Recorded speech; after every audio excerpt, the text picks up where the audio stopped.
That's incredible! Is there any limit to the government's power? They can even ban snow on streets. Hey, my name is Will Buchanan. I'm walking all the way across the country to New Hampshire in search of more freedom on a project called the Walk for Liberty. Today is November 7th, 2008, day 184. This morning, when we were listening to the radio, they read a story about a lady who had been sitting in her car in a Wal-mart parking lot. Some other busybodies in the parking lot saw her allegedly huffing fumes out of some kind of spray can and apparently decided that the best way to help her was to call up an agency which would threaten her with force. That agency, of course, was the police. The police did indeed show up, took away her spray can, and ended up charging her with public intoxication. But not without the lady first asking for her spray can back so that she could finish huffing it. As you might guess, I have several comments on this story.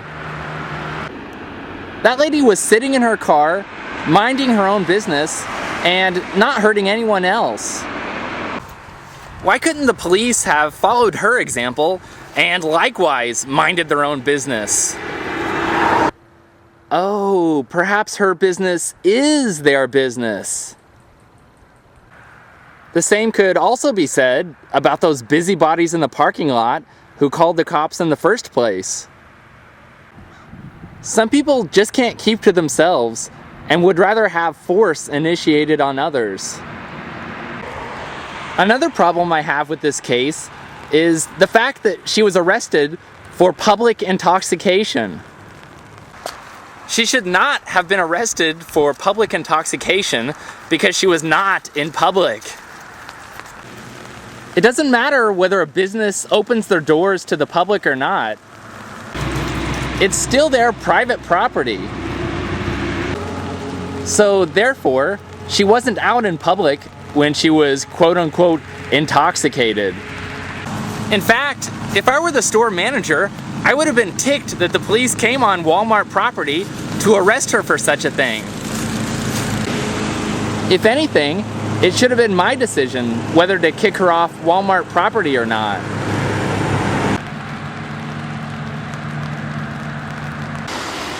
Another thing that's interesting is that they may have resorted to charging her with public intoxication because there was probably no law against huffing from whatever specific kind of can she was using. Which to me makes laws against smoking marijuana all the more ridiculous. Smoking, or especially vaporizing marijuana, would have been considerably safer for her than inhaling from that can. Yet, she probably would have been in much worse trouble if she had been caught with a joint. Unlike marijuana, the police didn't even have a specific crime to charge her with. So they had to slap her with the generic public intoxication. Another thing is, she may have actually rather been smoking marijuana since she knows it's safer. She still wanted to alter her consciousness though. So the drug war left her with the legal and more dangerous option of huffing from a can. When will people realize that victimless crime laws don't actually prevent people from taking the actions they're banning?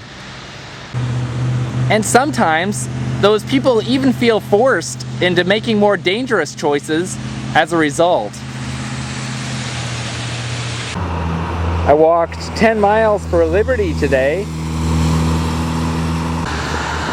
Here is my current position.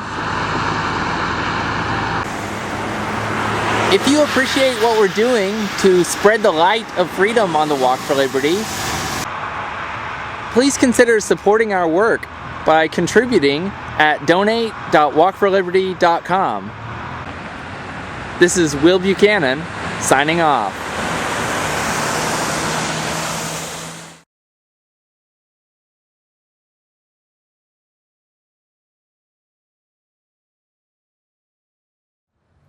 $1,500 reward for information.